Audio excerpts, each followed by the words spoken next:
Praise the Lord. आज 1 तारीख शुक्रवार, मार्च का महीना। हम लोग लैंड स्पेशल डेली 17वां दिन में है। विषय पूर्वजों की सही मानसिकता। आज अपन सीखेगा एफ्रेम। अभी एफ्रेम यूसुफ और असानत का छोटा पुत्र।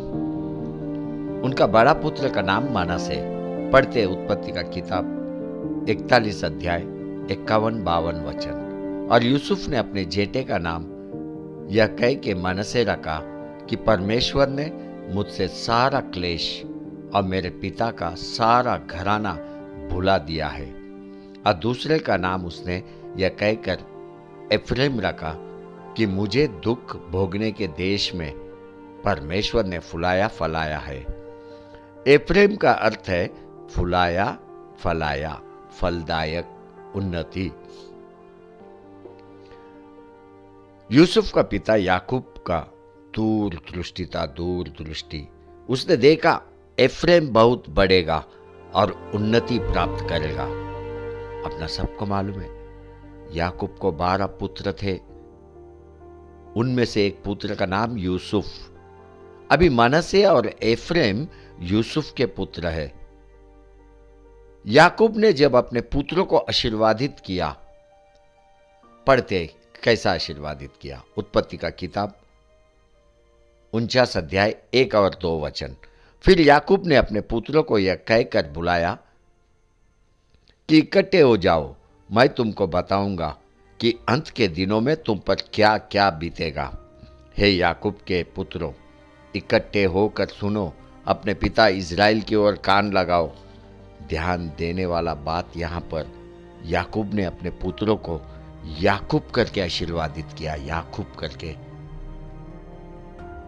अपने पुत्रों को इज़राइल करके आशीर्वादित नहीं किया।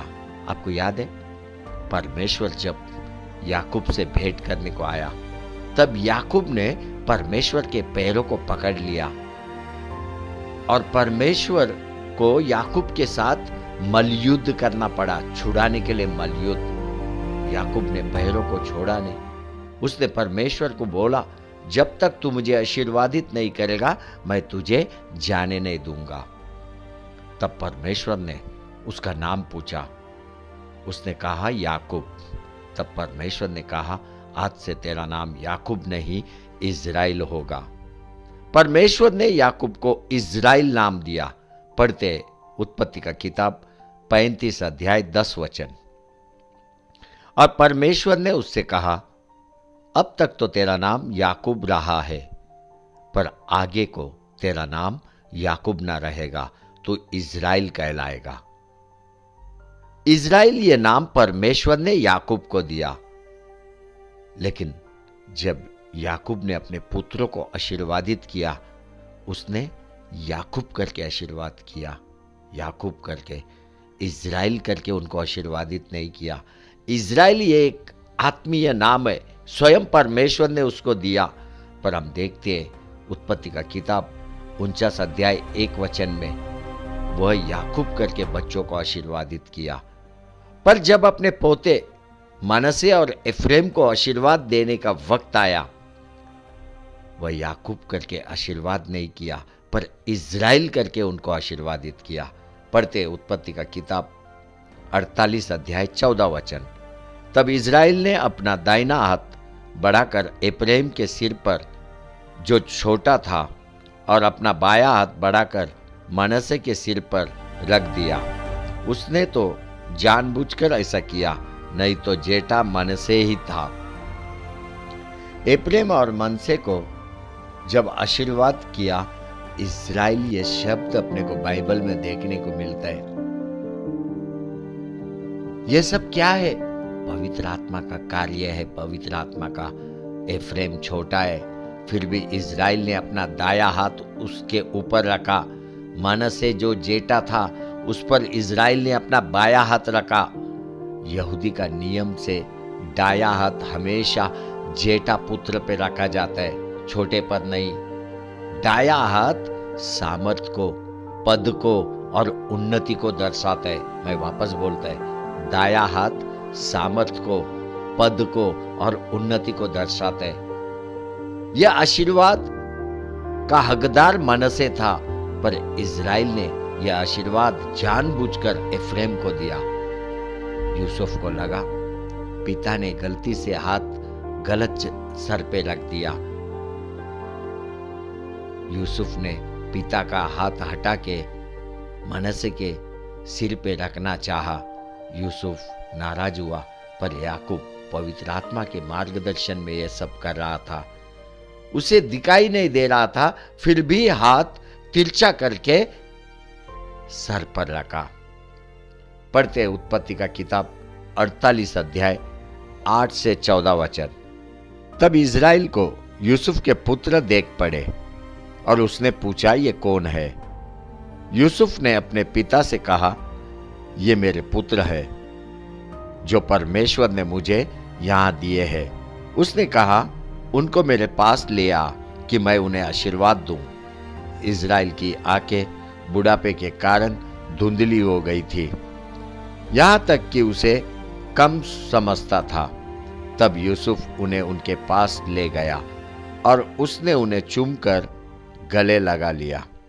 तब इज़राइल ने यूसुफ से कहा, मुझे आशा न थी कि मैं तेरा मुख फिर देख पाऊंगा, परंतु देख, परमेश्वर ने मुझे तेरा वंश भी दिखाया है। तब यूसुफ ने उन्हें अपने घुटनों के बीच से हटाकर और अपने मुंह के बल भूमि पर गिर के दंडवत की। तब यूसुफ ने उन दोनों को लेकर, अर्थात एफ्रेम को अपने दाहिने हाथ से और वह इज़राइल के बाएं हाथ पड़े, और मनसे को अपने बाएं हाथ से कि इज़राइल के दाहिने हाथ पड़े, उन्हें उसके पास ले गया। तब इज़राइल ने अपना दाहिना हाथ बढ़ाकर एफ्रेम के सिर पर जो छोटा था और अपना बायां हाथ बढ़ाकर मनसे के सिर पर रख दिया। उसने तो जानबूझकर ऐसा किया, जेठा मनसे ही था। इज़राइल ने अपना हाथ तिरछा करके दायां हाथ एफ्रेम के सिर पर रखा और बायां हाथ मनसे के सिर पर रखा। वह जानबूझकर प्रथम फल का आशीर्वाद एफ्रेम को दिया। यह सब पवित्र आत्मा के मार्गदर्शन में हो रहा था। इज़राइल ने अपना महिमामय नाम का उपयोग एफ्रेम और मनसे को आशीर्वादित करने के लिए किया।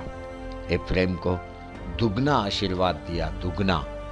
अभी एफ्रेम मनसे इज़राइल के पोते हैं, पोते, पर इज़राइल ने उनको अपना बेटा करके स्वीकार किया। बेटा, अपने बेटों का स्थान पोतों को दिया। पढ़ते उत्पत्ति का किताब 48 अध्याय 5 वचन। और अब तेरे दोनों पुत्र जो मिस्र में मेरे आने से पहले उत्पन्न हुए हैं, वे मेरे ही ठहरेंगे। अर्थात जिस रीति से रूबेन और शिमोन मेरे हैं, उसी रीति से एफ्रेम और मनसे भी मेरे ठहरेंगे। देखो, अभी एफ्रेम रूबेन का स्थान लेगा, रूबेन का, और मनसे सिमियोन का स्थान लेगा। ऐसा सब क्यों हो रहा है? ये सारी बातें स्वभाव के कारण होता है, स्वभाव के कारण। आपको याद है रूबेन ने क्या किया था? अपने पिता की पत्नी बिला के घाट पे गया, उसने पाप किया। पाप, अपना जेठा पुत्र होने का पद को उसने खो दिया। अभी प्रथम पुत्र इज़राइल का कौन रहेगा? एफ्रेम। एफ्रेम, सिमियोन जो क्रोधित रहता था, हमेशा क्रोधित, सेकेम के पुरुषों का घात किया, राजकुमार का घात किया, उसने भी अपना पुत्र होने का स्थान खो दिया, दूसरा स्थान खो दिया। अब उसका स्थान मनसे लेगा। जीवन में ऊपर नीचे होते रहता है। ये सब केवल स्वभाव के कारण होता है, स्वभाव के कारण। एफ्रेम और मनसे को अपने पिता यूसुफ के अच्छे कामों के कारण, उसके अच्छे स्वभाव के कारण इतना आशीर्वाद मिल रहा था। अभी ध्यान से सुन, हर वो जो इस समय में परमेश्वर का वचन सुन रहा है, ध्यान से सुन। तेरा स्वभाव बहुत ही महत्वपूर्ण है। स्वभाव, तेरा हर दिन का काम बहुत ही महत्वपूर्ण है, क्योंकि जो तेरा स्वभाव है, जो तेरा काम है, उसी के अनुसार तेरे जीवन पे आशीर्वाद आता है, उसी के अनुसार तेरे पीढ़ी के ऊपर आशीर्वाद जाता है। आपको याद है दावीद राजा, वो अच्छे स्वभाव का व्यक्ति था, उसका कार्य भी अच्छा था। दावीद राजा के कारण उसका पुत्र सोलोमन राजा, जब वो राज कर रहा था इज़राइल पर, चारों तरफ से एक अच्छा शांति का अनुभव किया, केवल पिता के कारण। हर माँ बाप इज़राइल की तरह दूर दृष्टि रखने वाला होना चाहिए, इज़राइल की तरह अपने बच्चों के आने वाले भविष्य को देखने वाला होना चाहिए। इज़राइल पवित्र आत्मा के द्वारा चलाया गया। तू भी अच्छे स्वभाव का बन, अच्छे काम कर, पवित्र आत्मा तेरा भी मार्गदर्शन करेगा। एफ्रेम मतलब फलाया फुलाया, एफ्रेम मतलब उन्नति। यूसुफ एफ्रेम का पिता मिस्र देश में बहुत ही कष्ट संकट का सामना कर रहा था। यूसुफ के लिए मिस्र देश दुख भोगने का देश था, पर जब एफ्रेम का जन्म हुआ, यूसुफ दुख भोगने के देश में फूला फला। पढ़ते उत्पत्ति का किताब 41 अध्याय 52 वचन। और दूसरे का नाम उसने यह कहकर एफ्रेम रखा कि मुझे दुख भोगने के देश में परमेश्वर ने फुलाया फलाया है। एफ्रेम मतलब फुलाया फलाया, एफ्रेम मतलब उन्नति। बच्चों, अपने स्वभाव पे काम कर, स्वभाव पे। जितना अच्छा तेरा स्वभाव, उतना ज्यादा आशीर्वाद तेरे को ढूंढते हुए आएगा। तू उन्नति से उन्नति में बढ़ेगा। विश्वास कर, विश्वास कर, परमेश्वर तेरे स्वभाव को ही देखता है। बाइबल बोलता है एनोक परमेश्वर के साथ चला और उठा लिया गया। क्यों परमेश्वर ने उठाया? क्योंकि एनोक का स्वभाव परमेश्वर को अच्छा लगा, इसलिए एनोक परमेश्वर के पास गया, परमेश्वर ने उसको उठाया। Hallelujah, hallelujah. स्वभाव पे काम कर, स्वभाव पे। जितना अच्छा स्वभाव है, उतना ज्यादा तू परमेश्वर को प्रसन्न करते रहेगा। अभी बहुत ही जल्दी प्रभु यीशु ख्रिस्त आ रहा है। स्वर्ग रोहन का बड़ा कार्यक्रम होने वाला है, इसको कभी भी चूकना नहीं है, हमें चूकना नहीं है। स्वर्ग रोहन में अपन भी रहना चाहिए, यीशु के साथ अपन रहना चाहिए। जैसा एनोक परमेश्वर के साथ है, जैसा परमेश्वर ने एनोक को उठाया, ऐसे ही प्रभु यीशु ख्रिस्त स्वर्ग रोहन में अपने को भी उठाना चाहिए। प्रभु यीशु ख्रिस्त अपने को उठाने के लिए एक ही काम तेरे को करना है, स्वभाव पे काम कर। हर दिन एक नया स्वभाव तेरे अंदर दिखाई देने दे। हर दिन तेरा जो पुराना स्वभाव है, जो परमेश्वर को अप्रसन्न है, उसको निकालते जा। नया स्वभाव को अपने जीवन में अमल कर, नया स्वभाव को। दुगना आशीर्वाद तेरा होगा, दुगना आशीर्वाद तेरा होगा। एफ्रेम को दुगना आशीर्वाद मिला। Hallelujah, hallelujah. आमेन, आमेन, आमेन।